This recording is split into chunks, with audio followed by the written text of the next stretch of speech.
ਵਾਹਿਗੁਰੂ ਜੀ ਕਾ ਖਾਲਸਾ ਵਾਹਿਗੁਰੂ ਜੀ ਕੀ ਫਤਿਹ। ਗੁਰੂ ਪਿਆਰੀ ਗੁਰੂ ਸਵਾਰੀ ਪਰਮ ਸਤਿਕਾਰਯੋਗ ਸਾਧ ਸੰਗਤ ਜੀਓ, ਅੱਜ ਦਾ ਸੰਤ ਮਹਾਂਪੁਰਖ ਬਾਬਾ ਮਹਾ ਹਰਨਾਮ ਸਿੰਘ ਜੀ ਦੇ ਜੀਵਨ ਦੀ ਚੱਲ ਰਹੀ ਲੜੀਵਾਰ ਪ੍ਰਸੰਗ ਕਥਾ ਦੇ ਤਹਿਤ ਉਹਨਾਂ ਦੇ ਅਗਲੇ ਜੀਵਨ ਦਰਸ਼ਨਾਂ ਦੀ ਜੋ ਕੜੀ ਹੈ ਉਹ ਆਪ ਸਾਰੀਆਂ ਸੰਗਤਾਂ ਨਾਲ ਸਾਂਝਾ ਕਰਦਾ ਹੈਗਾ। ਇੱਕ ਨਾ ਭਾਈ ਸੁੰਦਰ ਸਿੰਘ ਹੋਇਆ ਤੇ ਦੂਸਰੇ ਭਾਈ ਘੂਕਰ ਸਿੰਘ। ਇਹ ਦੋਨੇ ਅਕਾਲੀ ਆ, ਲੇਕਿਨ ਜਦੋਂ ਇਹ ਮਹਾਂਪੁਰਖਾਂ ਦੀ ਸੇਵਾ ਦੇ ਵਿੱਚ ਆਇਆ ਉਸ ਟਾਈਮ ਭਾਈ ਸੁੰਦਰ ਸਿੰਘ ਦੀ ਉਮਰ ਤਕਰੀਬਨ 20 ਸਾਲ ਦੇ ਲਗਭਗ ਸੀ ਅਤੇ ਭਾਈ ਘੂਕਰ ਸਿੰਘ ਦੀ ਜਿਹੜੀ ਉਮਰ ਸੀਗੀ 16 ਸਾਲ ਦੇ ਲਗਭਗ ਸੀਗੀ। ਇਹ ਕਹਿੰਦੇ ਸੀਗੇ ਕਿ ਜਦੋਂ ਅਸੀਂ ਮਹਾਂਪੁਰਖਾਂ ਦੀ ਸੇਵਾ 'ਚ ਆਏ ਹਾਂ ਅਤੇ ਅਸੀਂ ਪਹਿਲਾਂ ਤਾਂ ਬਾਬਾ ਜੀ ਦੇ ਬਚਨ ਸੁਣਦੇ ਰਹਿਣਾ। ਜਦ ਸੁਣਦੇ ਰਹਿਣਾ ਤਾਂ ਅਸੀਂ ਇੱਕ ਗੱਲ ਨੋਟ ਕੀਤੀ ਕਿ ਜਿਹੜਾ ਬਚਨ ਮਹਾਂਪੁਰਖਾਂ ਨੇ ਅੱਜ ਕੀਤਾ ਜਿੱਥੇ ਛੱਡ ਦਿੱਤਾ ਦੂਸਰੇ ਦਿਨ ਉੱਥੋਂ ਹੀ ਬਚਨੋਂ ਸ਼ੁਰੂ ਕਰ ਦਿੰਦੇ ਹੁੰਦੇ ਸੀਗੇ। ਅਤੇ ਕਈ ਵਾਰੀ ਕਹਿੰਦੇ ਅਸੀਂ ਰਸਤੇ ਦੇ ਵਿੱਚ ਆਪਸ ਵਿੱਚ ਦੋਨਾਂ ਮਿੱਤਰਾਂ ਨੇ ਸਲਾਹ ਕਰਨੀ ਕਿ ਬਾਬਾ ਜੀ ਤੋਂ ਕੋਈ ਰੱਬ ਦੇ ਘਰ ਦੀ ਗੱਲ ਜਿਹੜੀ ਆ ਇਹ ਅੱਜ ਸੁਣਨੀ ਆ। ਪਰ ਕਹਿੰਦੇ ਗੱਲ ਇਹ ਹੋਣੀ ਕਿ ਜਦੋਂ ਅਸੀਂ ਮਹਾਂਪੁਰਖਾਂ ਦੇ ਕੋਲ ਆ ਕੇ ਮੱਥਾ ਟੇਕਣਾ, ਮੱਥਾ ਟੇਕ ਕੇ ਜਦੋਂ ਅਸੀਂ ਹਰ ਹਰੇ ਬੁਲਾਉਣੀ, ਉਸ ਤੋਂ ਬਾਅਦ ਸਾਨੂੰ ਜਿਹੜੀ ਸੀ ਉਹ ਰੱਬ ਦੇ ਘਰ ਦੀ ਗੱਲ ਪੁੱਛਣੀ ਭੁੱਲ ਜਾਣੀ। ਜਦ ਕਹਿੰਦੇ ਗੱਲ ਪੁੱਛਣੀ ਭੁੱਲ ਜਾਣੀ ਤਾਂ ਬਸ ਗੱਲਾਂ ਜਿਹੜੀਆਂ ਸੀਗੀਆਂ ਹੋਰ ਚੱਲ ਪੈਣੀਆਂ। ਅਸੀਂ ਕਹਿੰਦੇ ਦੋਨੇ ਜਣੇ ਕੀ ਕਰਦੇ ਹੁੰਦੇ ਸੀਗੇ ਕਿ ਮਹਾਂਪੁਰਖਾਂ ਵਾਸਤੇ ਇਸ਼ਨਾਨ ਲਈ ਜਿਹੜੇ ਪਾਣੀ ਦੇ ਘੜੇ ਸੀਗੇ ਉਹ ਜਿਹੜੇ ਸੀਗੇ ਉਹ ਭਰ ਕੇ ਲਿਆਉਂਦੇ ਸੀਗੇ। ਅਤੇ ਉਸ ਟਾਈਮ ਇਹਨਾਂ ਘੜਿਆਂ ਦੀ ਸੇਵਾ ਜਿਹੜੇ ਸੀ ਉਹ ਭਾਈ ਨੀਲਾ ਸਿੰਘ ਜੀ ਕਰਦੇ ਸੀ। ਅਤੇ ਅਸੀਂ ਭਾਈ ਨੀਲਾ ਸਿੰਘ ਦੇ ਨਾਲ ਜਿਹੜੇ ਪਾਣੀ ਦੇ ਘੜੇ ਭਰ ਕੇ ਲਿਆਉਣੇ ਇਸ਼ਨਾਨ ਵਾਸਤੇ ਉਹ ਚੱਕ ਕੇ ਬਾਬਾ ਜੀ ਦੇ ਪਾਸ ਲੈ ਜਾਣੇ। ਇਸ ਤਰ੍ਹਾਂ ਕਹਿੰਦੇ ਵੀ ਅਸੀਂ ਇਸ ਤਰ੍ਹਾਂ ਸੇਵਾ ਕਰਦੇ ਰਹੇ। ਅਸੀਂ ਇਹ ਵੀ ਨੋਟ ਕੀਤਾ ਕਿ ਜਦੋਂ ਬਾਬਾ ਜੀ ਨੂੰ ਅਸੀਂ ਇਸ਼ਨਾਨ ਕਰਾਉਣਾ ਤਾਂ ਬਹੁਤ ਸਾਰੇ ਘੜਿਆਂ ਦਾ ਪਾਣੀ ਬਾਬਾ ਜੀ ਜਿਹੜੇ ਵਰਤ ਲੈਂਦੇ ਹੁੰਦੇ ਸੀਗੇ ਅਤੇ ਇਸ ਤਰ੍ਹਾਂ ਕਾਫੀ ਪਾਣੀ ਦੀ ਲੋੜ ਪੈਂਦੀ ਸੀ ਅਤੇ ਕਈ ਘੜੇ ਜਿਹੜੇ ਸੀਗੇ ਉਹ ਸੰਗਤ ਦੇ ਪੀਣ ਵਾਸਤੇ ਵੀ ਜਿਹੜੇ ਸੀਗੇ ਉਹ ਅਸੀਂ ਰੱਖਦੇ ਹੁੰਦੇ ਸੀਗੇ। ਇੱਕ ਵਾਰ ਕਹਿੰਦੇ ਕੀ ਹੋਇਆ ਕਿ ਅਸੀਂ ਦੋਨਾਂ ਮਿੱਤਰਾਂ ਨੇ ਜਦੋਂ ਬਾਬਾ ਜੀ ਦੇ ਦਰਸ਼ਨ ਕਰਨ ਆਏ ਰਾਹ ਦੇ ਵਿੱਚ ਇਹ ਸਲਾਹ ਕੀਤੀ ਕਿ ਅੱਜ ਬਾਬਾ ਜੀ ਤੋਂ ਮਠਿਆਈ ਮੰਗ ਕੇ ਖਾਈਏ। ਕਹਿੰਦੇ ਜਦੋਂ ਅਸੀਂ ਮਹਾਂਪੁਰਖਾਂ ਦੇ ਕੋਲ ਗਏ ਅਤੇ ਉਸ ਟਾਈਮ ਸਾਨੂੰ ਕਹਿੰਦੇ ਬਾਬਾ ਜੀ ਨੇ ਇਹ ਪੁੱਛਿਆ, ਕਹਿੰਦੇ ਵੀ ਭਾਈ ਗੁਰਮੁਖੋ ਦੱਸੋ ਕੀ ਖਾਓਗੇ। ਕਹਿੰਦੇ ਇੰਨੀ ਗੱਲ ਹੋਈ ਤਾਂ ਅਸੀਂ ਦੋਨਾਂ ਨੇ ਕਹਿਤਾ ਬਾਬਾ ਜੀ ਵੀ ਸਾਨੂੰ ਅੱਜ ਮਠਿਆਈ ਖਿਲਾਵੋ, ਸਾਡਾ ਅੱਜ ਮਠਿਆਈ ਖਾਣ ਨੂੰ ਚਿੱਤ ਕਰਦਾ ਹੈਗਾ। ਕਹਿੰਦੇ ਜਦੋਂ ਇੰਨੀ ਗੱਲ ਹੋਈ ਤਾਂ ਸਾਡੇ ਮਨ 'ਚ ਆਈ ਕਿ ਜਿਹੜੀਆਂ ਇਹ ਪ੍ਰਸ਼ਾਦੇ ਜਾਂ ਰੋਟੀਆਂ ਹੈਗੀਆਂ ਉਹ ਤਾਂ ਬਾਬਾ ਜੀ ਨੂੰ ਪਿੰਡੋਂ ਜਿਹੜੀਆਂ ਉਹ ਆ ਜਾਂਦੀਆਂ, ਲੇਕਿਨ ਮਠਿਆਈ ਕਿੱਥੋਂ ਆਊਗੀ। ਕਹਿੰਦੇ ਸਾਡੀ ਗੱਲ ਸੁਣ ਕੇ ਸੰਤ ਮਹਾਂਪੁਰਖ ਬਾਬਾ ਹਰਨਾਮ ਸਿੰਘ ਜੀ ਉੱਠੇ ਅਤੇ ਆਪਣੇ ਕਮਰੇ ਦੇ ਵਿੱਚ ਕਹਿੰਦੇ ਇੱਕ ਜਗ੍ਹਾ ਪਰਦਾ ਲੱਗਿਆ ਹੋਇਆ ਸੀ, 2 ਹਿੱਸੇ ਕੀਤੇ ਸੀ। ਉਹ ਪਰਦੇ ਦੇ ਪਿੱਛੇ ਗਏ, ਉੱਥੋਂ ਇੱਕ ਮਠਿਆਈ ਦਾ ਬੁੱਕ ਭਰ ਕੇ ਲੈ ਕੇ ਆਏ। ਅਸੀਂ ਕੀ ਤੱਕਿਆ ਕਿ ਉਹਦੇ ਵਿੱਚ ਲੱਡੂ ਜਲੇਬੀਆਂ ਤਾਂ ਹੋਰ ਜਿਹੜਾ ਮਠਿਆਈ ਦਾ ਸਮਾਨ ਸੀਗਾ ਉਹਨਾਂ ਨੇ ਕਹਿੰਦੇ ਸਾਡੇ ਲਿਆ ਕੇ ਅੱਗੇ ਰੱਖ ਦਿੱਤਾ। ਸਾਨੂੰ ਕਹਿੰਦੇ ਕਿ ਭਾਈ ਛਕ ਲਓ। ਜਦ ਇੰਨੀ ਗੱਲ ਹੋਈ ਤਾਂ ਕਹਿੰਦੇ ਅਸੀਂ ਹੈਰਾਨ ਹੋ ਗਏ ਅਤੇ ਬਾਬਾ ਜੀ ਵੱਲ ਦੇਖੀਏ ਨਾਲ ਮਠਿਆਈ ਵੱਲ ਦੇਖੀ ਜਾਈਏ ਵੀ ਮਠਿਆਈ ਕਿੱਥੋਂ ਆ ਗਈ ਆ। ਕਹਿੰਦੇ ਇੱਦਾਂ ਅਸੀਂ ਤੱਕਦੇ ਸੀ ਤਾਂ ਭਾਈ ਘੂਕਰ ਸਿੰਘ ਜੀ ਕਹਿਣ ਲੱਗੇ ਕਿ ਮੈਨੂੰ ਮੇਰੇ ਮਿੱਤਰ ਭਾਈ ਸੁੰਦਰ ਸਿੰਘ ਨੇ ਨਾਲ ਹੀ ਹੌਲੀ ਜਿਹੀ ਕਹਿ ਤਾ, ਕਹਿੰਦੇ ਇਹ ਜਿਹੜੀ ਮਠਿਆਈ ਆ ਬਾਬਾ ਜੀ ਨੇ ਭੂਤਾਂ ਕੋਲੋਂ ਮੰਗਾਈ ਆ ਅਤੇ ਇਸ ਕਰਕੇ ਜੇ ਆਪਾਂ ਖਾ ਲਵਾਂਗੇ ਤਾਂ ਦੋਨੇ ਬਿਮਾਰ ਹੋ ਜਾਵਾਂਗੇ। ਕਹਿੰਦੇ ਇਹ ਸਾਡੇ ਅੰਦਰ ਜਿਹੜਾ ਸੀ ਪ੍ਰਸ਼ਨ ਜਿਹੜਾ ਸੀ ਅੰਦਰ ਸ਼ੰਕਾ ਦੇ ਪ੍ਰਤੀ ਖੜਾ ਹੋ ਗਿਆ ਸੀ। ਜਦ ਕਹਿੰਦੇ ਪ੍ਰਸ਼ਨ ਸਾਡੇ ਅੰਦਰ ਆ ਗਿਆ ਅਤੇ ਕਹਿੰਦੇ ਬਾਬਾ ਜੀ ਸਾਨੂੰ ਕਹਿਣ ਲੱਗੇ, ਕਹਿੰਦੇ ਭਾਈ ਮਠਿਆਈ ਖਾ ਲਓ। ਕਹਿੰਦੇ ਬਾਬਾ ਜੀ ਨੇ ਜਦੋਂ ਇੱਦਾਂ ਕਿਹਾ ਤਾਂ ਅਸੀਂ ਕਹਿੰਦੇ ਜਿਹੜੀ ਸੀ ਮਠਿਆਈ ਦੇਖ ਕੇ ਅੰਦਰ ਹੀ ਡਰ ਗਏ ਵੀ ਜੇ ਖਾ ਲਈ ਤਾਂ ਬਿਮਾਰ ਹੋ ਜਾਵਾਂਗੇ, ਕਿਉਂ ਮਨ ਦੇ ਵਿੱਚ ਇੱਕ ਭਰਮ ਬਣ ਗਿਆ ਕਿ ਇਹ ਤਾਂ ਜਿਹੜੀ ਮਠਿਆਈ ਆ ਬਾਬਾ ਜੀ ਨੇ ਭੂਤਾਂ ਤੋਂ ਮੰਗਾਈ ਆ। ਕਹਿੰਦੇ 2-3 ਵਾਰੀ ਕਹਿਣ ਦੇ ਉੱਤੇ ਜਦੋਂ ਅਸੀਂ ਮਠਿਆਈ ਨਾ ਖਾਧੀ ਅਤੇ ਬਾਬਾ ਜੀ ਨੇ ਕਹਿੰਦੇ ਵੀ ਉਹੀ ਮਠਿਆਈ ਫਿਰ ਚੱਕ ਕੇ ਪਿੱਛੇ ਫਿਰ ਲੈ ਗਏ ਅਤੇ ਜਿਹੜੀ ਸੀ ਇੱਕ ਮੱਟੀ 'ਚ ਪਾ ਦਿੱਤੀ। ਜਦ ਜਿਹੜੀ ਸੀ ਮਠਿਆਈ ਉਹ ਚੱਕ ਕੇ ਲੈ ਗਏ। ਫਿਰ ਕਹਿੰਦੇ ਬਾਬਾ ਜੀ ਸਾਡੇ ਪਾਸ ਆਏ, ਆ ਕੇ ਸਾਡੇ ਇਸੇ ਭਰਮ ਨੂੰ ਤੋੜਨ ਵਾਸਤੇ ਕਹਿੰਦੇ ਮਹਾਂਪੁਰਖ ਕਹਿੰਦੇ ਮੈਨੂੰ ਕਹਿਣ ਲੱਗੇ, ਕਹਿੰਦੇ ਘੂਕਰਾ ਤੂੰ ਇਸ ਤਰ੍ਹਾਂ ਕਰ ਬਈ ਹੁਣ ਤੂੰ ਬੀਬੀ ਵਾਲੇ ਪਿੰਡ ਜਾ, ਉੱਥੇ ਦੇ ਜਿਹੜੇ ਪੰਡਤ ਉਹਨਾਂ ਨੂੰ ਨਿਉਤਾ ਦੇ ਅਤੇ ਉਹਨਾਂ ਨੂੰ ਕਹਿ ਦੇ ਕਿ ਬਾਬਾ ਜੀ ਨੇ ਜਿਹੜਾ ਹੈ ਉਹ ਜੱਗ ਕਰਨਾ ਹੈਗਾ ਅਤੇ ਤੁਸੀਂ ਆ ਕੇ ਪ੍ਰਸ਼ਾਦਾ ਪਾਣੀ ਛਕੋ ਅੱਜ। ਕਹਿੰਦੇ ਇੰਨੀ ਗੱਲ ਹੋਈ ਤਾਂ ਅਸੀਂ ਦੋਨੇ ਜਣੇ ਬੀਬੀ ਵਾਲੇ ਪਿੰਡ ਗਏ, ਉੱਥੇ ਪੰਡਤਾਂ ਨੂੰ ਬਾਬਾ ਜੀ ਦਾ ਨਿਉਤਾ ਦੇ। ਪਰ ਬੀਬੀ ਵਾਲੇ ਪਿੰਡ ਦੇ ਵਿੱਚੋਂ ਕਹਿੰਦੇ ਸਿਰਫ ਇੱਕ ਪੰਡਤ ਆਇਆ ਦੂਸਰੇ ਦਿਨ। ਜਦ ਆਇਆ ਤਾਂ ਕਹਿੰਦੇ ਬਾਬਾ ਜੀ ਨੇ ਜਿਹੜੀ ਉਹ ਮਠਿਆਈ ਸੀਗੀ ਉਸ ਪੰਡਤ ਦੇ ਅੱਗੇ ਰੱਖ ਦਿੱਤੀ, ਉਹਨੇ ਬੜੇ ਪ੍ਰੇਮ ਨਾਲ ਛਕੀ। ਜਦ ਛਕੀ ਆ ਉਸ ਤੋਂ ਬਾਅਦ ਕਹਿੰਦੇ ਬਾਬਾ ਜੀ ਨੇ 20 ਸਿਰ ਦਾਣੇ ਲਿਆ ਕੇ ਉਸ ਪੰਡਤ ਦੇ ਜਿਹੜੇ ਸੀ ਉਹ ਕੱਪੜੇ 'ਚ ਪਾ ਦਿੱਤੇ। ਕਹਿੰਦੇ ਅਸੀਂ ਹੈਰਾਨ ਹੋ ਗਏ ਵੀ ਮਠਿਆਈ ਤਾਂ ਸੀਗੀ, ਕਣਕ ਜਿਹੜੀ ਆ 20 ਸਿਰ ਦਾਣੇ ਕਿੱਥੋਂ ਆ ਗਿਆ। ਉਸ ਤੋਂ ਬਾਅਦ ਕਹਿੰਦੇ ਬਾਬਾ ਜੀ ਨੇ ਦਵਾਨੀ ਕੱਢੀ ਅਤੇ ਉਸ ਨੂੰ ਉਹ ਦਕਸ਼ਣਾ ਦੇ ਦਿੱਤੀ। ਕਹਿੰਦੇ ਫਿਰ ਵੀ ਸਾਡੇ ਮਨ 'ਚ ਇਹੋ ਆਇਆ ਕਿ ਬਾਬਾ ਜੀ ਨੇ ਸਾਰਾ ਕੁਝ ਭੂਤਾਂ ਤੋਂ ਮੰਗਾਇਆ ਹੈਗਾ। ਕਹਿੰਦੇ ਫਿਰ ਸਾਡੇ ਅੰਦਰ ਇਸੇ ਤਰ੍ਹਾਂ ਦਾ ਪ੍ਰਸ਼ਨ ਜਿਹੜਾ ਸੀਗਾ ਵਹਿਮ ਦੇ ਰੂਪ 'ਚ ਵੜ ਗਿਆ। ਫਿਰ ਬਾਬਾ ਜੀ ਨੇ ਕਹਿੰਦੇ ਫਿਰ ਦੁਬਾਰਾ ਭਰਮ ਤੋੜਨ ਵਾਸਤੇ ਸਾਨੂੰ ਕਹਿ ਦਿੱਤਾ ਵੀ ਹੁਣ ਇੱਦਾਂ ਕਰੋ ਕਿ ਬਹੀਏ ਪਿੰਡ ਜਾਵੋ ਅਤੇ ਉੱਥੇ ਪੰਡਤਾਂ ਨੂੰ ਨਿਉਤਾ ਦੇ ਕੇ ਆਓ। ਕਹਿੰਦੇ ਅਸੀਂ ਅਗਲੇ ਦਿਨ ਬਹੀਏ ਪਿੰਡ ਚਲੇ ਗਏ।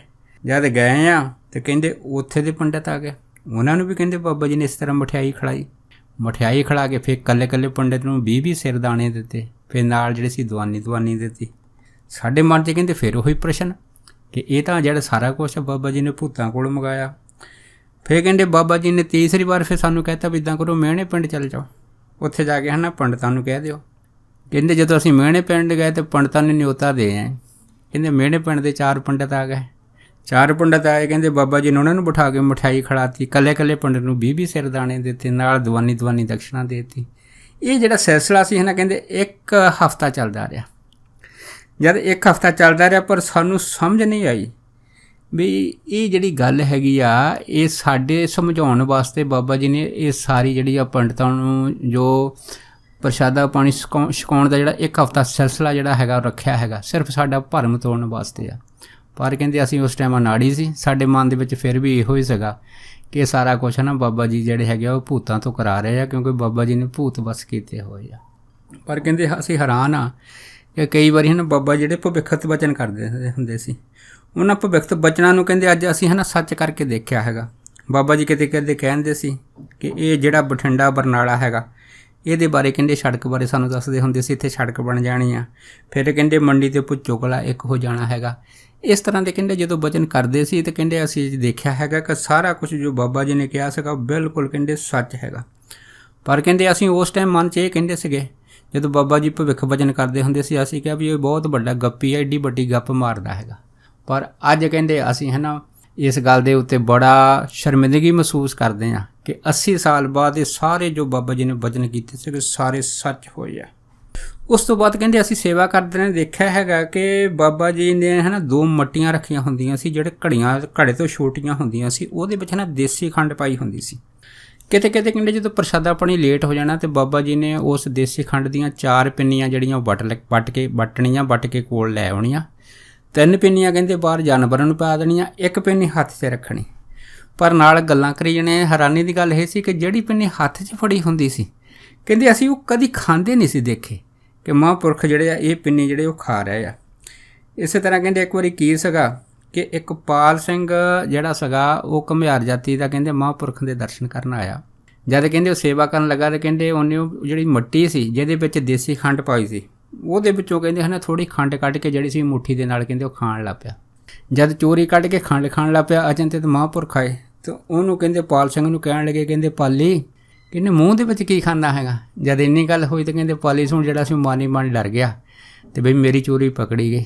ਪਰ ਆਪਣੀ ਚੋਰੀ ਛੁਪਾਉਣ ਵਾਸਤੇ ਕਹਿੰਦੇ ਮਹਾਂਪੁਰਖ ਹੁਣ ਕਹਿਣ ਲੱਗੇ, ਕਹਿੰਦਾ ਬਾਬਾ ਜੀ ਮਿੱਟੀ ਖਾਂਦਾ, ਹੋਰ ਕੀ ਖਾਣਾ। ਜਦ ਇੰਨੀ ਗੱਲ ਕਹੀ ਤਾਂ ਕਹਿੰਦੇ ਫਿਰ ਮਹਾਂਪੁਰਖ ਦੇ ਮੂੰਹੋਂ ਸੁਧਾਰ ਨਿਕਲ ਗਿਆ। ਕਹਿੰਦੇ ਤੂੰ ਸਾਰੀ ਉਮਰ ਫਿਰ ਮਿੱਟੀ ਖਾਈ ਜਾਊਂਗਾ। ਕਹਿੰਦੇ ਉਹ ਵਚਨ ਸੱਤ ਹੋਇਆ। ਪਾਲੀ ਜਿਹੜਾ ਸੀਗਾ ਕਹਿੰਦੇ ਆਖਰੀ ਜੀਵਨ ਤੱਕ ਜਿਹੜਾ ਸੀਗਾ ਉਹ ਮਿੱਟੀ ਖਾਂਦਾ ਰਿਹਾ ਹੈ। ਜੇ ਕਹਿੰਦੇ ਕਿ ਬਾਹਰ ਖੇਤਾਂ ਚੱਲ ਜਾਣਾ, ਉੱਥੇ ਮਿੱਟੀ ਦੇ ਛੋਟੇ ਜਿਹੜੇ ਰੋੜੇ ਸੀ ਚੱਕ ਕੇ ਮੂੰਹ 'ਚ ਪਾਉਣੇ। ਭਾਵ ਕਿ ਜਿੱਥੇ ਵੀ ਉਹਨੇ ਮਿੱਟੀ ਦੇਖਣੀ ਹੈ ਨਾ, ਉਹਨੂੰ ਮਿੱਟੀ ਲਈ ਤੜਫ ਲੱਗ ਜਾਣੀ ਅਤੇ ਬਸ ਉਹ ਜਿਹੜੀ ਉਹਦਾ ਜੀਵਨ ਜਿਹੜਾ ਸੀਗਾ ਇਸ ਤਰ੍ਹਾਂ ਮਿੱਟੀ ਖਾਂਦੇ ਦਾ ਜਿਹੜਾ ਸੀਗਾ ਉਹ ਗੁਜ਼ਰਿਆ ਸੀਗਾ। ਸੋ ਕਹਿੰਦੇ ਅਸੀਂ ਇਹ ਵੀ ਦੇਖਿਆ ਕਿ ਮਹਾਂਪੁਰਖ ਬਾਬਾ ਮਹਾਰਨਾਮ ਸਿੰਘ ਹੁਣੀ ਜਿਹੜੇ ਸੀਗੇ 6 ਮਹੀਨੇ ਬਾਅਦ ਜਿਹੜੇ ਸੀਗੇ ਉਹ ਸਾਰਿਆਂ ਪੰਡਤਾਂ ਨੂੰ ਜਿਹੜੇ ਸੱਦ ਕੇ ਹੈ ਨਾ ਉਹਨਾਂ ਨੂੰ ਦਾਨ ਦਕਸ਼ਨਾ ਦਿੰਦੇ ਹੁੰਦੇ ਸੀ। ਇਹਦੇ ਵਿੱਚ ਕਹਿੰਦੇ ਅਸੀਂ ਦੇਖਿਆ ਕਿ ਇੱਕ ਪੰਡਤ ਨੂੰ ਇੱਕ ਜਿਹੜਾ ਹੈ ਨਾ ਸ਼ੇਰ ਅੰਬੜਲਾ ਮਠਿਆਈ ਦਿੰਦੇ ਹੁੰਦੇ ਸੀਗੇ, ਨਾਲ ਇਸ ਤਰ੍ਹਾਂ ਦਾਣੇ ਦੇਣੇ।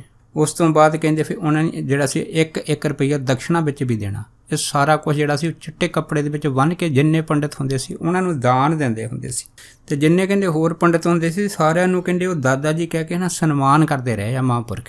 ਕਹਿੰਦੇ ਇਹ ਵੀ ਚੀਜ਼ ਜਿਹੜੀ ਸੀ ਅਸੀਂ ਅੱਖੀਂ ਦੇਖੀ। ਇੱਕ ਵਾਰੀ ਭਾਈ ਸੁੰਦਰ ਸਿੰਘ ਅਤੇ ਭਾਈ ਘੂਕਰ ਸਿੰਘ ਹੁਣਾਂ ਨੇ ਦੱਸਿਆ ਸੀਗਾ, ਉਹ ਕਹਿਣ ਲੱਗੇ ਕਿ ਇੱਕ ਵਾਰੀ ਕੀ ਹੋਇਆ ਕਿ ਇੱਕ ਹੈ ਨਾ ਮੱਟੀ ਪਈ ਸੀ ਇਸ਼ਨਾਨ ਕਰਨ ਵਾਲੀ, ਅਤੇ ਬਾਬਾ ਜੀ ਸਾਨੂੰ ਕਹਿਣ ਲੱਗੇ, ਕਹਿੰਦੇ ਭਾਈ ਆਹ ਜਿਹੜੀ ਮੱਟੀ ਆ ਪਾਣੀ ਨਾਲ ਭਰ ਦਿਓ ਅਤੇ ਅਸੀਂ ਇਹਦੇ ਨਾਲ ਇਸ਼ਨਾਨ ਕਰ ਲਈਏ। ਕਹਿੰਦੇ ਉਹਨਾਂ ਦੀ ਕਹਿਣ ਦੀ ਢੇਰ ਸੀ, ਅਸੀਂ ਇਹ ਮੱਟੀ ਜਿਹੜੀ ਹੈ ਹੁਣੇ ਹੀ ਭਰ ਦਿੰਦੇ ਹਾਂ। ਜਦ ਕਹਿੰਦੇ ਅਸੀਂ ਹੁਣੇ ਦੀ ਗੱਲ ਕੀਤੀ ਤਾਂ ਕਹਿੰਦੇ ਮਹਾਂਪੁਰਖ ਹੱਸ ਪਏ। ਕਹਿੰਦੇ ਅਸੀਂ ਮੱਟੀ 'ਤੇ ਚੱਕ ਕੇ ਜਿਉਂ ਪਾਣੀ ਪਾਉਣ ਲੱਗੇ, ਬਾਹਰੋਂ ਲਿਆ ਕੇ ਜਿਉਂ ਪਾਣੀ ਪਾਉਣ ਲੱਗੇ। ਕਹਿੰਦੇ ਉਹ ਛੋਟੀ ਜਿਹੀ ਮੱਟੀ ਪਾਣੀ ਦੇ ਨਾਲ ਹੀ ਨਾ ਭਰੇ। ਜਦ ਪਾਣੀ ਦੇ ਨਾਲ ਭਰੇ ਤਾਂ ਕਹਿੰਦੇ ਅਸੀਂ ਪਾਣੀ ਢੋਂਦੇ ਥੱਕ ਕੇ, ਅਤੇ ਬਾਅਦ 'ਚ ਕਹਿੰਦੇ ਮੇਰਾ ਸਾਥੀ ਸੁੰਦਰ ਸਿੰਘ ਬੋਲਿਆ, ਕਹਿੰਦਾ ਲੱਗਦਾ ਵੀ ਸਾਧ ਨੇ ਨਾ ਮੱਟੀ ਦੇ ਥੱਲੇ ਮੋਰੀ ਕੀਤੀ ਆ। ਕਹਿੰਦੇ ਜਦੋਂ ਇੰਨੀ ਗੱਲ ਹੋਈ ਅਸੀਂ ਕੀਤਾ, ਕਹਿੰਦੇ ਉਹ ਪਾਣੀ ਨਾਲ ਜਿਹੜੀ ਮੱਟੀ ਨਹੀਂ ਸੀ ਭਰਦੀ, ਕਹਿੰਦੇ ਅਸੀਂ ਇਹਨੂੰ ਹਿਲਾ ਕੇ ਦੇਖਿਆ ਥੱਲਿਓਂ। ਜਦ ਹਿਲਾ ਕੇ ਦੇਖਿਆ ਤਾਂ ਥੱਲੇ ਮੋਰੀ ਵੀ ਕੋਈ ਨਹੀਂ ਸੀ। ਤੇ ਕਹਿੰਦੇ ਬਾਬਾ ਜੀ ਸਾਡੀ ਇਹ ਸਾਰੀ ਖੇਡ ਨੂੰ ਦੇਖ ਕੇ ਜਿਹੜੇ ਸੀਗੇ ਉਹ ਮੁਸਕਰਾ ਰਹੇ ਸੀ। ਕਹਿੰਦੇ ਜਦੋਂ ਅਸੀਂ ਹਿਲਾ ਕੇ ਦੇਖਿਆ ਤਾਂ ਬਾਬਾ ਜੀ ਹੱਸ ਕੇ ਕਹਿਣ ਲੱਗੇ, ਕਹਿੰਦੇ ਭਾਈ ਤੁਸੀਂ ਤਾਂ ਕਹਿੰਦੇ ਸੀ ਵੀ ਅਸੀਂ ਹੁਣੇ ਹੀ ਪਾਣੀ ਭਰ ਦਿੰਦੇ ਹਾਂ, ਫਿਰ ਹੁਣ ਭਰਦੇ ਕਾਹਤੇ ਨੇ। ਕਹਿੰਦੇ ਸਾਨੂੰ ਕੋਈ ਜਵਾਬ ਨਹੀਂ, ਅਸੀਂ ਦੋਨੇ ਜਣੇ ਚੁੱਪ ਕਰ ਗਏ। ਤੇ ਕਹਿੰਦੇ ਬਾਬਾ ਜੀ ਨੇ ਉਸੇ ਟਾਈਮ ਚੱਪਣ ਚੱਕਿਆ ਤੇ ਉਸ ਮਿੱਟੀ ਦੇ ਉੱਤੇ ਦੇ ਦਿੱਤਾ। ਦੇ ਕੇ ਕਹਿਣ ਲੱਗੇ, ਕਹਿੰਦੇ ਲੈ ਵੀ ਹੁਣ ਭਰ ਗਈ ਆ। ਜਦ ਕਹਿੰਦੇ ਇੰਨੀ ਗੱਲ ਅਸੀਂ ਹੈਰਾਨ ਹੋ ਗਏ ਕਿ ਮਿੱਟੀ ਜਿਹੜੀ ਅਸੀਂ ਇੰਨਾ ਚਿਰ ਪਾਣੀ ਦੇ ਨਾਲ ਭਰਦੇ ਰਹੇ ਹਾਂ ਉਹ ਭਰੀ ਨਹੀਂ ਚੱਪਣ ਦੇ, ਤਾਂ ਕਹਿੰਦੇ ਹੁਣ ਭਰ ਗਈ ਆ। ਅਸੀਂ ਕਹਿੰਦੇ ਇਸ ਤਰ੍ਹਾਂ ਹੈਰਾਨੀ ਨਾਲ ਤੱਕ ਹੀ ਰਹੇ ਸੀ ਕਿ ਦੇਖੋ ਚੱਪਣ ਦੇ ਥੱਲੇ ਜਿਹੜਾ ਸੀ ਪਾਣੀ ਉਹ ਆਪਣੇ ਆਪ ਕਹਿੰਦੇ ਉੱਪਰ ਨੂੰ ਆ ਕੇ ਜਿਹੜੀ ਸੀ ਉਹ ਚੱਪਣ ਦੇ ਆਲੇ ਦੁਆਲੇ ਮਿੱਟੀ ਦੇ ਦੁਆਲੇ ਡਿੱਗਣ ਲੱਗ ਪਿਆ ਸੀਗਾ। ਕਹਿੰਦੇ ਅਸੀਂ ਇਹ ਜਿਹੜੀ ਸੀ ਨਾ ਅਚਰਜ ਖੇਡ ਜਿਹੜੀ ਸੀ ਇਹ ਦੇਖੀ ਉਹਨਾਂ ਟਾਈਮਾਂ ਦੇ ਵਿੱਚ। ਉਸ ਤੋਂ ਬਾਅਦ ਕਹਿੰਦੇ ਅਸੀਂ ਇਹ ਵੀ ਪ੍ਰਤੀਤ ਕੀਤਾ ਹੈਗਾ ਕਿ ਜਦੋਂ ਅਸੀਂ ਮਹਾਂਪੁਰਖ ਨੂੰ ਇਸ਼ਨਾਨ ਕਰਾਉਂਦੇ ਸੀ ਬਾਬਾ ਜੀ ਦੇ ਸਰੀਰ 'ਤੇ ਰੋਮ ਬੜੇ ਹੁੰਦੇ ਸੀ, ਪਰ ਉਹਦੇ ਵਿੱਚ ਕਹਿੰਦੇ ਅਸੀਂ ਇੱਕ ਚੀਜ਼ ਦੇਖੀ ਹੈ ਕਿ ਬਾਬਾ ਜੀ ਕੋਈ ਚੀਜ਼ ਹੈ ਨਾ ਜਿਹੜੀ ਸੀ ਧੁੰਨੀ ਦੇ ਨਾਲ ਬੰਨ੍ਹ ਕੇ ਰੱਖਦੇ ਹੁੰਦੇ ਸੀ, ਪਰ ਜਦੋਂ ਇਸ਼ਨਾਨ ਕਰਾਉਂਦੇ ਹੁੰਦੇ ਸੀ ਤਾਂ ਉਸ ਚੀਜ਼ ਨੂੰ ਆਪਣੇ ਹੱਥ 'ਚ ਫੜ ਲੈਂਦੇ ਸੀ, ਫਿਰ ਇਸ਼ਨਾਨ ਅਸੀਂ ਕਰਦੇ ਦੇਖ ਕੇ। ਪਰ ਉਹ ਕੀ ਚੀਜ਼ ਸੀਗੀ ਕਹਿੰਦੇ ਅਸੀਂ ਕਦੀ ਦਰਸ਼ਨ ਨਹੀਂ ਕੀਤੇ, ਸਾਨੂੰ ਕਹਿੰਦੇ ਇਸ ਚੀਜ਼ ਬਾਰੇ ਹੈ ਨਾ ਕੋਈ ਗਿਆਨ ਨਹੀਂ ਹੈਗਾ।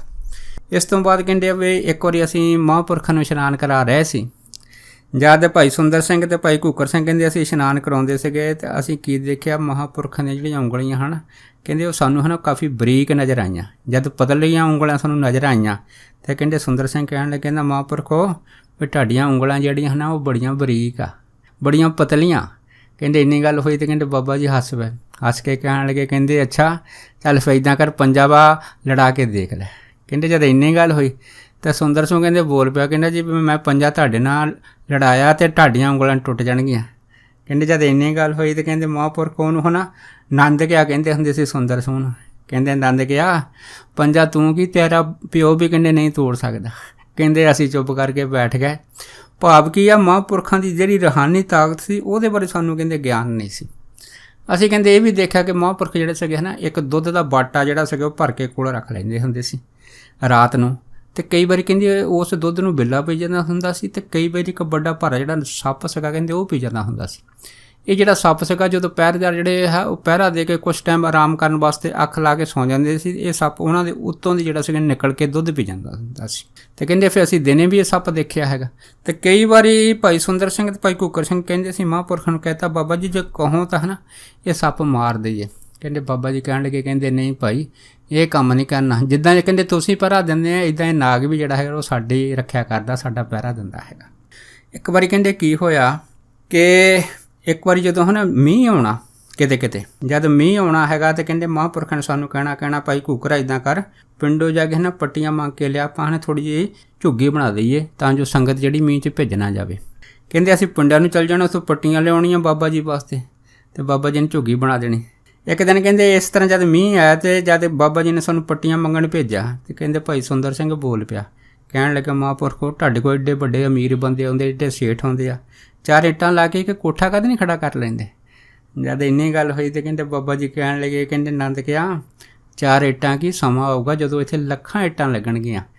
ਕਹਿੰਦੇ ਇਹ ਵੀ ਮਹਾਂਪੁਰਖਾਂ ਦਾ ਜਿਹੜਾ ਭਵਿੱਖ ਬਚਨ ਸੀਗਾ। ਕਹਿੰਦੇ ਹੁਣ ਸਮੇਂ ਆਏ ਅਤੇ ਕਹਿੰਦੇ ਅਸੀਂ ਦੇਖਿਆ ਪ੍ਰਤੱਖ ਪੂਰਾ ਹੋ ਗਿਆ ਹੈ। ਸੋ ਇਸੇ ਤਰ੍ਹਾਂ ਨਾ ਇੱਕ ਬਾਬਾ ਧਿਆਨ ਸਿੰਘ ਜੀ ਹੁੰਦੇ ਸੀ। ਇਹ ਜਿਹੜੇ ਬਾਬਾ ਧਿਆਨ ਸਿੰਘ ਹੁੰਦੇ ਸੀ ਇਹ ਪਟਿਆਲੇ ਜੂ ਰਿਆਸਤ ਦੇ ਵਿੱਚ ਰਹਿੰਦੇ ਹੁੰਦੇ ਸੀਗੇ। ਇਹ ਵੀ ਬੜੇ ਤਪਸਵੀ ਸਾਧੂ ਹੋਏ। ਇਹਨਾਂ ਕੋਲ ਵੀ ਸੰਗਤ ਜਿਹੜੀ ਸੀ ਨਾ ਮਨੌਤ ਮੰਗਣ ਹੁੰਦੀ ਸੀ, ਖਾਸ ਕਰਕੇ ਪੁੱਤਰਾਂ ਦੀ ਜਿਹੜੀ ਸੀ ਮਨੌਤ ਮੰਗਣ ਆਉਂਦੀ ਹੁੰਦੀ ਸੀ। ਕਹਿੰਦੇ ਜਦੋਂ ਪ੍ਰਸੰਨ ਹੁੰਦੇ ਸੀ ਤਾਂ ਇਹ ਨਹੀਂ ਕਹਿੰਦੇ ਆਹ ਬਚਨ ਜਿਹੜਾ ਸੀ ਮੂੰਹੋਂ ਕਹਿੰਦੇ ਹੁੰਦੇ ਸੀ, ਕਹਿੰਦੇ ਵੀ ਕੂਰਾ ਲੈ ਲਓ ਕੂਰਾ। ਜਦੋਂ ਕਹਿੰਦੇ ਇੰਨੀ ਗੱਲ ਹੋਣੀ ਆ ਅਤੇ ਕਿਤੇ ਪ੍ਰਸੰਨ ਹੋ ਜਾਣਾ ਅਤੇ ਕਹਿੰਦੇ ਨਾਲ ਇਹ ਕਰ ਦੇਣਾ, ਕਹਿਣਾ ਵੀ 1 ਕੂਰਾ ਜਾਂ 2 ਕੂਰੇ। ਕੂਰਾ ਪੁੱਤਰ ਨੂੰ ਕਹਿੰਦੇ ਹੁੰਦੇ ਸੀ। ਕਹਿੰਦੇ ਇਸ ਤਰ੍ਹਾਂ ਕਹਿੰਦੇ ਇਹ ਵੀ ਜਿਹੜੇ ਸੀਗੇ ਇਹ ਜੋ ਬਚਨ ਕਰਦੇ ਹੁੰਦੇ ਸੱਤ ਹੋ ਜਾਂਦਾ ਹੁੰਦਾ ਸੀ। ਇਹਨਾਂ ਨੂੰ ਵੀ ਸੰਗਤਾਂ ਕਾਫੀ ਮੰਨਦੀਆਂ ਸੀ। ਕਹਿੰਦੇ ਇੱਕ ਵਾਰੀ ਕੀ ਹੋਇਆ, ਇਹਨਾਂ ਮਹਾਂਪੁਰਖਾਂ ਦੇ ਸਰੀਰ ਦੇ ਉੱਤੇ ਕੋਈ ਐਸਾ ਰੋਗ ਆ ਗਿਆ ਜਿਸ ਕਰਕੇ ਹੈ ਨਾ ਰੋਗ ਦੇ ਕਾਰਨ ਇਹਨਾਂ ਦੀ ਜਿਹੜੀ ਜਪ ਤਪ ਦੀ ਕਿਰਿਆ ਸੀਗੀ, ਸਿਮਰਨ ਸਾਧਨਾ ਸੀਗਾ, ਕੁਛ ਟਾਈਮ ਵਾਸਤੇ ਠੰਡਾ ਹੋ ਗਿਆ। ਜਦ ਕਹਿੰਦੇ ਜਪ ਤਪ ਰੁਕ ਗਿਆ ਅਤੇ ਜਿਹਦੇ ਕਰਕੇ ਜਪ ਤਪ ਰੁਕਣ ਦੇ ਕਰਕੇ ਰਸ ਘਟ ਗਿਆ। ਜਦ ਰਸ ਘਟ ਗਿਆ ਅਤੇ ਕਹਿੰਦੇ ਇਹਨਾਂ ਨੇ ਫਿਰ ਜਿਹੜੀ ਸੀ ਆਪਣੇ ਸੇਵਕਾਂ ਨੂੰ ਦੱਸਿਆ, ਬਾਬਾ ਧਿਆਨ ਸਿੰਘ ਹੋਣਾ ਨੇ, ਕਹਿੰਦੇ ਵੀ ਇੱਦਾਂ ਕਰੋ ਵੀ ਤੁਸੀਂ ਹੈ ਨਾ ਮੈਨੂੰ ਟਿੱਬੇ ਲੈ ਜਾਓ, ਉਸ ਟਿੱਬੇ 'ਤੇ ਉੱਥੇ ਸੰਤ ਮਹਾਂਪੁਰਖ ਬਾਬਾ ਹਰਨਾਮ ਸੋਹਣੀ ਬੈਠੇ ਆ, ਆਪਾਂ ਉਹਨਾਂ ਦੇ ਦਰਸ਼ਨ ਕਰ ਲਈਏ। ਜਦੋਂ ਕਹਿੰਦੇ ਇੰਨੀ ਗੱਲ ਹੋਈ ਤਾਂ ਇਹਨਾਂ ਦੇ 4 ਸੇਵਕ ਜਿਹੜੇ ਸੀਗੇ ਇਹ 4 ਪਹੀਆਂ ਵਾਲੀ ਗੱਡੀ 'ਤੇ ਹੈ ਨਾ ਬਾਬਾ ਧਿਆਨ ਸਿੰਘ ਹੋਣਾ ਨੂੰ ਜਿਹੜੇ ਸੀਗੇ ਉਹ ਲੈ ਕੇ ਅਤੇ ਉੱਥੇ ਟਿੱਲੇ 'ਤੇ ਚਲੇ ਗਏ।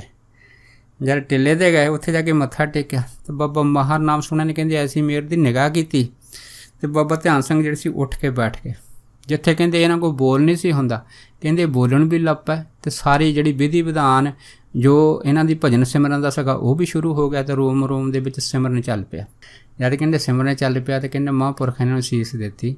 ਉਸ ਤੋਂ ਬਾਅਦ ਕਹਿੰਦੇ ਫਿਰ ਇਹ ਜਿਹੜੇ ਸੀ ਬਾਬਾ ਧਿਆਨ ਸਿੰਘ ਹੋਣੀ ਮਹਾਂਪੁਰਖਾਂ ਦੀ ਸੀਸ ਲੈ ਕੇ 9/9 ਹੋ ਕੇ ਪਟਿਆਲੇ ਆ ਗਏ ਸੀਗੇ। ਇਸ ਤਰ੍ਹਾਂ ਕਈ ਐਸੇ ਪ੍ਰੇਮੀ ਹੁੰਦੇ ਆ ਜਿਹੜੇ ਮਹਾਂਪੁਰਖਾਂ ਦੇ ਨਾਲ ਜਿਹੜੀ ਸੀ ਉਹ ਆਪਣੇ ਅੰਦਰ ਦੇ ਵਿੱਚ ਈਰਖਾ ਬੈਰ ਭਾਵ ਰੱਖਦੇ ਆ। ਜਿਵੇਂ ਗੁਰਬਾਣੀ ਦਾ ਫਰਮਾਨ ਹੈ ਕਿ ਸੰਤਾਂ ਨਾਲ ਬੈਰ ਕਮਾਮ ਦੇ, ਦੁਸ਼ਟਾਂ ਨਾਲ ਮੋਹ ਪਿਆਰ। ਇਹਨਾਂ ਦੇ ਵਿੱਚੋਂ ਹੈ ਨਾ ਇੱਕ ਭਾਈ ਗੰਦਾ ਮੱਲ ਹੋਇਆ ਭੁੱਚੋ ਕਲਾਂ ਦੇ, ਇਹਨਾਂ ਦੇ ਨਾਲ ਜਿਹੜਾ ਸੀਗਾ ਚੇਤੂ ਡਕੌਤ ਸੀਗਾ, ਨਾਲ ਟਿੰਕੂ ਮਹਿਰਾ ਸੀਗਾ, ਨਾਲ ਈਸ਼ਰ ਸਿੰਘ ਜਿਹੜਾ ਬੀਬੀ ਕਾ ਸੀਗਾ। ਇਹ 3-4 ਬੰਦਿਆਂ ਦੀ ਜਿਹੜੀ ਜੁੰਡਲੀ ਹੁੰਦੀ ਸੀਗੀ। ਇਹ ਜਿਹੜੇ ਬੰਦੇ ਹੁੰਦੇ ਸੀਗੇ ਇਹ ਕੀ ਕਰਦੇ ਹੁੰਦੇ ਸੀਗੇ, ਜਿੱਥੇ ਟਿੱਲੇ ਦੇ ਨਾਲ ਪਿੱਛੇ ਤਲਾਅ ਹੈਗਾ ਉੱਥੇ ਆਪਣੀਆਂ ਮੱਝਾਂ ਜਿਹੜੀਆਂ ਸੀਗੀਆਂ ਉਹਨਾਂ ਨੂੰ ਪਾਣੀ ਪਿਲਾਉਣ ਆਉਂਦੇ ਸੀ ਅਤੇ ਉੱਥੇ ਦਰੱਖਤਾਂ ਦੇ ਥੱਲੇ ਬਹਿ ਜਾਂਦੇ ਸੀ। ਉੱਥੇ ਬੈਠ ਕੇ ਤਾਂ ਮਹਾਂਪੁਰਖਾਂ ਨੂੰ ਜਿਹੜੇ ਸੀ ਨੇ ਬੈਠੇ ਬੈਠੇ ਚਾਰੇ ਉੱਚੀ ਉੱਚੀ ਮਖੌਲ ਕਰਦੇ ਹੁੰਦੇ ਸੀ ਅਤੇ ਕਈ ਵਾਰੀ ਇਹਨੇ ਹੈ ਨਾ ਗਾਲਾਂ ਕੱਢਣੀਆਂ। ਜਦ ਗਾਲਾਂ ਕੱਢਣੀਆਂ ਅਤੇ ਮਹਾਂਪੁਰਖਾਂ ਦੇ ਸੇਵਕਾਂ ਨੇ ਕਈ ਵਾਰੀ ਇਹਨਾਂ ਨੂੰ ਸਮਝਾਉਣ ਦੀ ਕੋਸ਼ਿਸ਼ ਕਰਨੀ ਵੀ ਇੱਥੇ ਸੰਗਤ ਆਉਂਦੀ ਆ ਅਤੇ ਇਹ ਗਾਲਾਂ ਸਾਨੂੰ ਮਹਾਂਪੁਰਖਾਂ ਦੇ ਕੋਲੋਂ ਵੀ ਸੁਣਦੀਆਂ ਹੈਗੀਆਂ, ਇਸ ਕਰਕੇ ਤੁਸੀਂ ਹੈ ਨਾ ਆਹ ਕੰਮ ਨਾ ਕਰਿਆ ਕਰੋ, ਬਾਬਾ ਜੀ ਦੀ ਜਿਹੜੀ ਨਿੰਦਾ ਕਰਨੀ ਹੈ ਨਾ ਬੰਦ ਕਰ ਦਿਓ। ਪਰ ਇਹ ਜਿਹੜੇ ਸਾਰੇ ਸੀਗੇ ਇਹ ਹੈ ਨਾ ਸਮਝਣ ਨਾ, ਜਦ ਸਮਝਣ ਨਾ ਤਾਂ ਚਲੋ ਕਹਿੰਦੇ ਫਿਰ ਸਮਾਂ ਆ ਗਿਆ ਜਦੋਂ ਇਹਨਾਂ ਦਾ ਜਪ ਤਪ ਖਤਮ ਹੋਇਆ ਅਤੇ ਕੀ ਹੋਇਆ ਕਿ ਜਿਹੜਾ ਹੈ ਨਾ ਗੰਦਾ ਬਲ ਸੀਗਾ ਇਹਨੂੰ ਤਾਂ ਕਹਿੰਦੇ ਫਿਰ ਜਿਹੜਾ ਸੀਗਾ ਉਹ ਮਹਾਂਪੁਰਖਾਂ ਦਾ ਸ਼ਰਾਪ ਹੀ ਹੋ ਗਿਆ ਸੀਗਾ। ਉਸ ਤੋਂ ਬਾਅਦ ਜਿਹੜਾ ਚੇਤੂ ਡਕੌਰ ਅਤੇ ਟਿੰਕੂ ਮਹਿਰਾ ਸੀਗਾ ਇਹਨਾਂ ਦਾ ਤਾਂ ਕਹਿੰਦੇ ਨਾਮੋ ਨਿਸ਼ਾਨ ਖਤਮ ਹੋ ਗਿਆ। ਅਤੇ ਜਿਹੜਾ ਈਸ਼ਰ ਸਿੰਘ ਸੀਗਾ ਇਹਨੂੰ ਕਹਿੰਦੇ ਫਿਰ ਜਿਹੜੇ ਸੀ ਮੌਤ ਤੋਂ ਪਹਿਲਾਂ ਕੀੜੇ ਪੈ ਗਏ ਸੀ।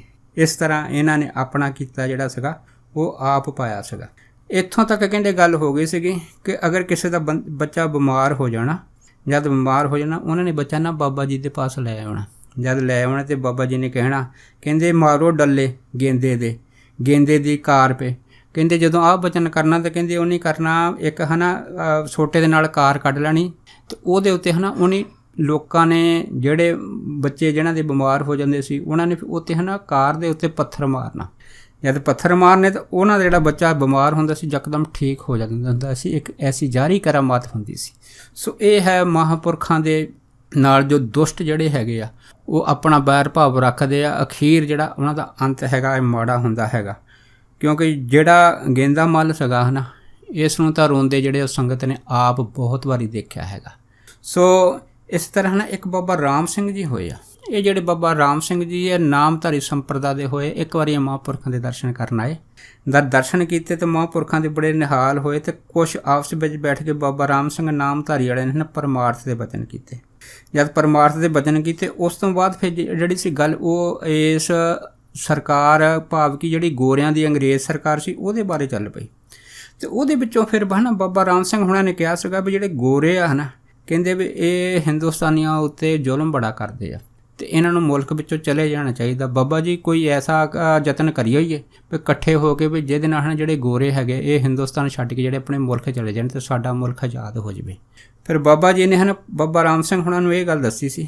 ਉਹ ਕਹਿਣ ਲੱਗੇ ਕਹਿੰਦੇ ਭਾਈ ਜਿਸ ਵਕਤ ਹੈ ਨਾ ਅਕਾਲ ਪੁਰਖ ਦਾ ਹੁਕਮ ਹੋਇਆ ਉਦਣ ਕਹਿੰਦੇ ਇਹਨਾਂ ਨੇ ਪਾਣੀ ਦਾ ਘੁੱਟ ਨਹੀਂ ਪੀਣਾ, ਨੇ ਆਪਣੇ ਆਪ ਹੀ ਚਲੇ ਜਾਣਾ ਹੈਗਾ। ਇਸ ਕਰਕੇ ਬਾਬਾ ਜੀ ਕਹਿਣ ਲੱਗੇ ਕਹਿੰਦੇ ਭਾਈ ਰਾਮ ਸਿੰਘ ਜਿਹੜਾ ਹੁਕਮ ਸਾਨੂੰ ਲੱਗਾ ਹੈ ਅਸੀਂ ਉਸ ਹੁਕਮ ਦੀ ਕਾਰ ਕਰਦੇ ਹਾਂ, ਜਿਹੜਾ ਹੁਕਮ ਤੁਹਾਨੂੰ ਲੱਗਾ ਤੁਸੀਂ ਆਪਣੇ ਹੁਕਮ 'ਤੇ ਪਹਿਰਾ ਕਰੋ। ਇਹ ਸਾਰੀ ਹੁਕਮ ਦੀ ਖੇਡ ਹੈ ਅਤੇ ਜਿੱਦਣ ਉਹਦਾ ਹੁਕਮ ਹੋ ਗਿਆ ਹੈ ਨਾ ਉਸ ਹੁਕਮ ਦੇ ਨਾਲ ਹੀ ਜਿਹੜਾ ਸੀਗਾ ਇਹਨਾਂ ਗੋਰਿਆਂ ਨੇ ਪਾਣੀ ਨਹੀਂ ਪੀਣਾ, ਇਹਨੇ ਮੁਲਕ ਆਪਣੇ ਆਪ ਛੱਡ ਕੇ ਜਿਹੜਾ ਇੱਥੋਂ ਚਲੇ ਜਾਣਾ ਹੈਗਾ। ਇਸ ਤਰ੍ਹਾਂ ਹੈ ਨਾ ਇੱਕ ਭਾਈ ਬਰਿਆਮ ਸਿੰਘ ਜੀ ਹੋਏ ਆ। ਇਹ ਵੀ ਜਿਹੜੀ ਸੀ ਨਾ ਮਹਾਂਪੁਰਖਾਂ ਦੀ ਸੇਵਾ ਕਰਨ ਲੱਗੇ ਸੀਗੇ। ਜਦੋਂ ਸੇਵਾ ਕਰਦਿਆਂ ਜਿਹੜੇ ਸੀ ਇਹਨਾਂ ਨੇ ਮਹਾਂਪੁਰਖਾਂ ਦੇ ਨਾਲ ਜਪ ਤਪ ਅਤੇ ਕੁਛ ਹੋਰ ਜਪਜੀ ਸਾਹਿਬ ਦੇ ਪਾਠ ਜਿਹੜੇ ਸੀਗੇ ਉਹ ਵੀ ਕਰਨੇ ਸਿੱਖ ਲਏ ਸੀ ਅਤੇ ਇਸ ਤਰ੍ਹਾਂ ਸੇਵਾ ਵੀ ਕਰਦੇ ਸੀ ਨਾਲ ਸਿਮਰਨ ਵੀ ਕਰਦੇ ਸੀ। ਸੋ ਹੁਣ ਭਾਈ ਬਰਿਆਮ ਸਿੰਘ ਹੁਣਾਂ ਦੇ ਜਿਹੜੇ ਸੀ ਨਾ 2 ਬੇਟੀਆਂ ਸੀ ਉਹਨਾਂ ਟਾਈਮਾਂ ਦੇ ਵਿੱਚ। ਜਦ ਬੇਟੀਆਂ ਸੀ ਇੱਕ ਦਿਨ ਇਹਨਾਂ ਦੀ ਘਰਵਾਲੀ ਜਿਹੜੀ ਸੀ ਭਾਈ ਬਰਿਆਮ ਸਿੰਘ ਨੂੰ ਕਹਿਣ ਲੱਗੀ ਕਿ ਬਹੁਤ ਸਾਰੀ ਸੰਗਤ ਜਿਹੜੀ ਨਾ ਮਹਾਂਪੁਰਖਾਂ ਦੇ ਟਿੱਲੇ 'ਤੇ ਆਉਂਦੀ ਆ ਅਤੇ ਉਹਨਾਂ ਤੋਂ ਮੁਰਾਦਾਂ ਮੰਗਦੀ ਆ, ਤੁਸੀਂ ਤਾਂ ਉਹਨਾਂ ਦੀ ਸੇਵਾ ਕਰਦੇ ਆ, ਤੁਸੀਂ ਬਾਬਾ ਜੀ ਨੂੰ ਕਹੋ ਕਿ ਮੈਨੂੰ ਵੀ ਪੁੱਤਰ ਦੀ ਦਾਤ ਬਖਸ਼ੋ। ਜਦ ਇੰਨੀ ਗੱਲ ਹੋਈ ਤਾਂ ਭਾਈ ਬਰਿਆਮ ਸਿੰਘ ਜਿਹੜੇ ਸੀ ਚੁੱਪ ਰਹੇ। ਪਰ ਫਿਰ ਦੂਸਰੀ ਵਾਰ ਜਦੋਂ ਉਹਨਾਂ ਦੀ ਘਰਵਾਲੀ ਨੇ ਦੁਬਾਰਾ ਫਿਰ ਭਾਈ ਬਰਿਆਮ ਸਿੰਘ ਨੂੰ ਕਿਹਾ ਕਹਿੰਦੇ ਵੀ ਤੁਸੀਂ ਜਾ ਕੇ ਬੇਨਤੀ ਕਾਹਦੇ ਨਹੀਂ ਕਰਦੇ। ਪਰ ਭਾਈ ਬਰਿਆਮ ਸਿੰਘ ਦੂਸਰੀ ਵਾਰ ਵੀ ਚੁੱਪ ਰਹੇ। ਪਰ ਜਦੋਂ ਤੀਸਰੀ ਵਾਰ ਇਹਦੀ ਘਰਵਾਲੀ ਨੇ ਕਿਹਾ ਹੈਗਾ ਕਿ ਇੱਕ ਵਾਰੀ ਬੇਨਤੀ ਕਰਕੇ ਤਾਂ ਤੁਸੀਂ ਦੇਖ ਲਓ, ਬਾਬਾ ਜੀ ਨੂੰ ਕਹੋ ਤਾਂ ਸਹੀ ਕਿ ਸਾਨੂੰ ਪੁੱਤਰ ਦੀ ਦਾਤ ਦੇਵੇ। ਜਦ ਇੰਨੀ ਗੱਲ ਹੋਈ ਤਾਂ ਭਾਈ ਬਰਿਆਮ ਸਿੰਘ ਜਿਹੜੇ ਸੀਗੇ ਉਹ ਆਪਣੀ ਘਰਵਾਲੀ ਨੂੰ ਕਹਿਣ ਲੱਗੇ ਕਹਿੰਦੇ ਭਾਈ ਵੀ ਸੰਤ ਕੋਈ ਅੰਨੇ ਹੈਗੇ ਆ, ਜਦ ਮੈਂ ਉਹਨਾਂ ਦੀ ਸੇਵਾ ਕਰਦਾ ਹੈਗਾ ਉਹਨਾਂ ਨੂੰ ਪਤਾ ਕਿ ਮੈਨੂੰ ਕਿਹੜੀ ਚੀਜ਼ ਚਾਹੀਦੀ ਕਿਹੜੀ ਨਹੀਂ ਚਾਹੀਦੀ, ਮੈਂ ਗੱਲਬਾਤ ਕਰਕੇ ਕੀ ਕਰਾਂ। ਜਦੋਂ ਇਹਨੇ ਇਹੋ ਜਿਹੜੇ ਬਚਨ ਤਲਖੀ ਭਰੇ ਸੀਗੇ ਆਪਣੀ ਘਰਵਾਲੀ ਨਾਲ ਕੀਤੇ ਅਤੇ ਫਿਰ ਇਹਦੀ ਘਰਵਾਲੀ ਚੁੱਪ ਕਰ ਗਈ। ਜਦ ਇਹ ਬਚਨ ਕਰਕੇ ਭਾਈ ਬਰਿਆਮ ਸਿੰਘ ਹੋਣੀ ਦੁਬਾਰਾ ਟਿੱਲੇ 'ਤੇ ਗਏ, ਜਦ ਸੇਵਾ ਕਰਨ ਦੇ ਵਾਸਤੇ ਪਹੁੰਚੇ, ਮਹਾਂਪੁਰਖਾਂ ਨੂੰ ਮੱਥਾ ਟੇਕਿਆ ਅਤੇ ਬਾਬਾ ਜੀ ਇਹਨੂੰ ਹੱਸ ਕੇ ਕਹਿਣ ਲੱਗੇ, ਕਹਿੰਦੇ ਬਰਿਆਮ ਸਿਆਂ ਤੂੰ ਕੀ ਘਰਵਾਲੀ ਨੂੰ ਕਹਿੰਦਾ ਸੀਗਾ ਸੰਤ ਅੰਨੇ ਆ। ਜਦ ਇੰਨੀ ਗੱਲ ਹੋਈ ਤਾਂ ਭਾਈ ਬਰਿਆਮ ਸਿੰਘ ਜਿਹੜੇ ਸੀਗੇ ਉਹ ਬੜੇ ਹੈਰਾਨ ਹੋਏ, ਮਨ 'ਚ ਸੋਚਣ ਵੀ ਇਹ ਗੱਲ ਤਾਂ ਮੈਂ ਘਰਵਾਲੀ ਨੂੰ ਕਹੀ ਸੀਗੀ, ਇਹ ਬਾਬਾ ਜੀ ਤੱਕ ਕਿਵੇਂ ਪਹੁੰਚ ਗਈ ਹੈ। ਬਾਬਾ ਜੀ ਉਹ ਕਹਿਣ ਲੱਗੇ, ਕਹਿੰਦੇ ਭਾਈ ਤੂੰ ਚਿੰਤਾ ਕਿਉਂ ਕਰਦਾ ਹੈਗਾ, ਸਾਨੂੰ ਪਤਾ ਹੈਗਾ ਕਿ ਤੂੰ ਸਾਡੀ ਸੇਵਾ ਕਰਦਾ ਹੈਗਾ ਅਤੇ ਇਸ ਸੇਵਾ ਦੇ ਵੱਡੇ ਤੈਨੂੰ ਜਿਹੜਾ ਮੇਵਾ ਅਸੀਂ ਦੇਣਾ ਹੈਗਾ, ਪਰ ਅਸੀਂ ਸੋਚਦੇ ਹਾਂ ਵੀ ਜਿਹੜੀ ਇੱਛਾ ਤੇਰੇ ਮਨ ਵਿੱਚ ਪੁੱਤਰ ਦੀ ਹੈਗੀ ਆ ਉਹ ਇੱਛਾ ਜ਼ਰੂਰ ਪੂਰੀ ਹੋਵੇ। ਅਸੀਂ ਚਾਹੁੰਦੇ ਹਾਂ ਕਿ ਜਿਸ ਤਰ੍ਹਾਂ ਤੂੰ ਸੇਵਾ ਸਾਡੀ ਕਰਦਾ, ਜਪ ਤਪ ਕਰਦਾ, ਸਿਮਰਨ ਕਰਦਾ, ਇਸੇ ਤਰ੍ਹਾਂ ਇੱਕ ਵਧੀਆ ਜਿਹੜਾ ਨਾ ਪੁੱਤਰ ਹੈਗਾ ਅਸੀਂ ਬਾਬੇ ਨਾਨਕ ਦੇ ਘਰੋਂ ਲਿਆ ਕੇ ਤੈਨੂੰ ਦੇ ਦਈਏ। ਪਰ ਕੋਈ ਐਸੀ ਜਿਹੀ ਰੂਹ ਜਿਹੜੀ ਹੈਗੀ ਉਹ ਸਾਡੀ ਨਜ਼ਰ ਦੇ ਵਿੱਚ ਨਹੀਂ ਆਈ ਕਿ ਜਿਹੜੀ ਰੂਹ ਦਾ ਜਨਮ ਤੇਰੇ ਘਰ ਕਰਾ ਦਈਏ। ਫਿਰ ਬਾਬਾ ਜੀ ਨੇ ਕਿਹਾ, ਕਹਿੰਦੇ ਵੀ ਹਾਂ ਇੱਕ ਨਜ਼ਰ 'ਚ ਸਾਡੀਆਂ ਰੂਹਾਂ ਤਾਂ ਹੋਰ ਬਹੁਤ ਆ, ਉਹ ਇਹ ਹੈਗੀਆਂ ਕਿ ਉਹ ਜਿਹੜਾ ਰੂਹ ਹੈਗੀ ਆ ਹੈ ਤਾਂ ਕਹਿੰਦੇ ਤੇਰੇ ਵਾਂਗੂ ਹੈਗਾ, ਉਹ ਪਾਠ ਪੂਜਾ ਤਾਂ ਕਰਨ ਵਾਲੀ ਆ, ਪਰ ਕਹਿੰਦੇ ਲੜਾਕੀ ਬੜੀ ਆ, ਸ਼ਰਾਬੀ ਕਬਾਬੀ ਹੈਗੀ ਆ। ਅਸੀਂ ਚਾਹੁੰਦੇ ਹਾਂ ਕਿ ਇਹ ਰੂਹ ਤੇਰੇ ਘਰ ਨਾ ਆਵੇ ਤਾਂ ਕੋਈ ਦੂਸਰੀ ਜਿਹੜੀ ਹੈ ਨਾ ਚੰਗੀ ਰੂਹ ਜਿਹੜੀ ਹੈ ਤੇਰੇ ਘਰ ਆਵੇ, ਤਾਂ ਜੋ ਤੈਨੂੰ ਥੋੜ੍ਹਾ ਇੰਤਜ਼ਾਰ ਕਰਨਾ ਪਊਗਾ। ਜਦ ਇੰਨੀ ਗੱਲ ਹੋਈ ਤਾਂ ਭਾਈ ਬਰਿਆਮ ਸਿੰਘ ਹੁਣੀ ਬੋਲ ਪਏ, ਕਹਿਣ ਲੱਗੇ ਮਹਾਂਪੁਰਖੋ ਵੀ ਚੰਗੀ ਤੁਹਾਨੂੰ ਮਿਲੇ ਨਾ ਅਤੇ ਇਹੋ ਜਿਹੀ ਰੂਹ ਜਿਹੜੀ ਮਾੜੀ ਸਾਡੇ ਘਰ ਆਵੇ ਨਾ, ਸਾਨੂੰ ਤਾਂ ਮੁੰਡਾ ਚਾਹੀਦਾ ਕਿਸੇ ਵੀ ਤਰ੍ਹਾਂ ਦਾ ਹੋਵੇ, ਬਸ ਤੁਸੀਂ ਜੋ ਵੀ ਕਹੋ ਸਾਡੇ ਘਰ ਭੇਜ ਦਿਓ। ਜਦੋਂ ਭਾਈ ਬਰਿਆਮ ਸਿੰਘ ਹੁਣਾਂ ਨੇ ਕਾਲੀ ਨਾਲ ਵਚਨ ਕੀਤੇ ਤਾਂ ਬਾਬਾ ਜੀ ਹੱਸ ਪਏ, ਕਹਿਣ ਲੱਗੇ ਚੱਲ ਚੰਗਾ, ਜੇ ਤੇਰੀ ਇਹੋ ਹੀ ਮਰਜ਼ੀ ਆ ਨਾ ਅਤੇ ਅਸੀਂ ਇਹੋ ਹੀ ਰੂਹ ਤੇਰੇ ਘਰ ਭੇਜ ਦਿੰਦੇ ਹਾਂ, ਪਰ ਇੱਕ ਚੀਜ਼ ਦਾ ਖਿਆਲ ਰੱਖੀ, ਇਹ ਜਿਹੜੀ ਰੂਹ ਆ ਸ਼ਰਾਬੀ ਕਬਾਬੀ ਆ, ਲੜਾਈ ਝਗੜੇ ਕਰਦੀ ਆ, ਬਾਅਦ ਦੇ ਵਿੱਚ ਨਾ ਪਛਤਾਵੀਂ। ਪਰ ਭਾਈ ਬਰਿਆਮ ਸਿੰਘ ਕਹਿਣ ਲੱਗੇ ਮਹਾਂਪੁਰਖੋ ਪਛਤਾਉਣ ਵਾਲੀ ਕਿਹੜੀ ਗੱਲ ਵਾ, ਕਮ ਸੇ ਕਮ ਇੱਕ ਲੜਕਾ ਤਾਂ ਮੇਰੇ ਹੋਊਗਾ, ਬਾਕੀ ਜੋ ਹੋਊਗਾ ਦੇਖੀ ਜਾਊਗੀ। ਬਾਬਾ ਜੀ ਕਹਿਣ ਲੱਗੇ ਚੱਲ ਠੀਕ ਆ। ਕਹਿੰਦੇ ਭਾਈ ਉਹਦੀਆਂ ਨਾ ਦੋ ਨਿਸ਼ਾਨੀਆਂ ਹੋਣਗੀਆਂ। ਕਹਿੰਦੇ ਉਹ ਕੀ? ਅਤੇ ਫਿਰ ਬਾਬਾ ਜੀ ਨੇ ਭਾਈ ਬਰਿਆਮ ਸਿੰਘ ਹੁਣਾਂ ਨੂੰ ਜਿਹੜੀ ਇਹ ਗੱਲ ਦੱਸੀ ਸੀ, ਕਹਿੰਦੇ ਵੀ ਭਾਈ ਇੱਕ ਨਿਸ਼ਾਨੀ ਤਾਂ ਉਹਦੀ ਇਹ ਹੋਊਗੀ, ਇਹ ਜਨਮ ਦੇ ਟਾਈਮ ਰੋਏਗਾ ਨਹੀਂ, ਇਹ ਜਿਹੜੇ ਤੇਰੇ ਬੱਚਾ ਹੋਊਗਾ ਜਨਮ ਦੇ ਟਾਈਮ ਇਹ ਰੋਊਗਾ ਨਹੀਂ। ਦੂਸਰਾ ਕੀ ਹੈਗਾ ਕਿ ਉਸ ਤੋਂ ਬਾਅਦ ਹੈ ਨਾ ਇਹਦੀ ਜਿਹੜੀ ਆਦਤ ਹੈਗੀ ਲੜਾਈ ਘੜਾਈ ਦੀ, ਇਹ ਕਦੀ ਇਹਦੇ ਗਲੋਂ ਜਿਹੜੀ ਇਹ ਕਦੀ ਨਹੀਂ ਜਾਊਗੀ। ਜਦ ਇੰਨੀ ਗੱਲ ਹੋਈ ਤਾਂ ਦੇਖੋ ਬਾਬਾ ਜੀ ਨੇ ਜਿਹੜੀ ਸੀ ਅਰਦਾਸ ਬੇਨਤੀ ਕਰ ਦਿੱਤੀ। ਇੱਧਰ ਭਾਈ ਬਰਿਆਮ ਸਿੰਘ ਹੁਣਾਂ ਦੇ ਲੜਕਾ ਹੋਇਆ, ਜਦ ਲੜਕਾ ਹੋਇਆ ਉਹਦਾ ਨਾਮ ਹੈ ਨਾ ਚੰਦਾ ਸਿੰਘ ਰੱਖਿਆ ਸੀ।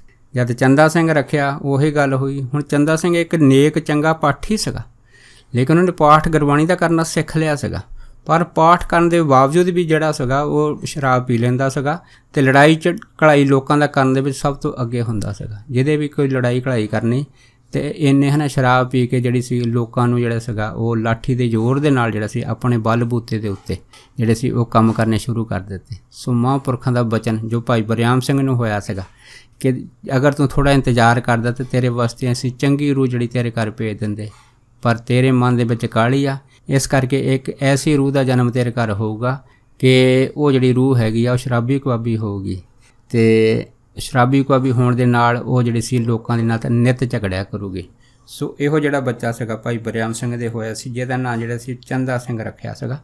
ਸੋ ਉਹ ਜਿਹੜਾ ਚੰਦਾ ਸਿੰਘ ਸੀਗਾ ਉਹ ਚੰਗਾ ਅਖੰਡ ਪਾਠੀ ਹੋਣ ਦੇ ਨਾਤੇ ਵੀ ਜਿਹੜਾ ਸੀਗਾ ਨਾ ਇਹਨਾਂ ਕੰਮਾਂ ਤੋਂ ਨਹੀਂ ਬਚ ਸਕਿਆ। ਸੋ ਦਾਸ ਮਹਾਂਪੁਰਖਾਂ ਦੇ ਇੰਨੇ ਹੀ ਵਚਨ ਸਾਂਝਾ ਕਰਦਾ ਹੋਇਆ ਖਿਮਾ ਦਾ ਜਾਚਕ ਹੈ ਜੀ, ਹੋਈਆਂ ਬੇਅੰਤ ਭੁੱਲਾਂ ਚੁੱਕਾਂ ਦੀ ਖਿਮਾ ਬਖਸ਼ਣੀ। ਸੋ ਫਤਿਹ ਬੁਲਾਓ। ਵਾਹਿਗੁਰੂ ਜੀ ਕਾ ਖਾਲਸਾ, ਵਾਹਿਗੁਰੂ ਜੀ ਕੀ ਫਤਿਹ।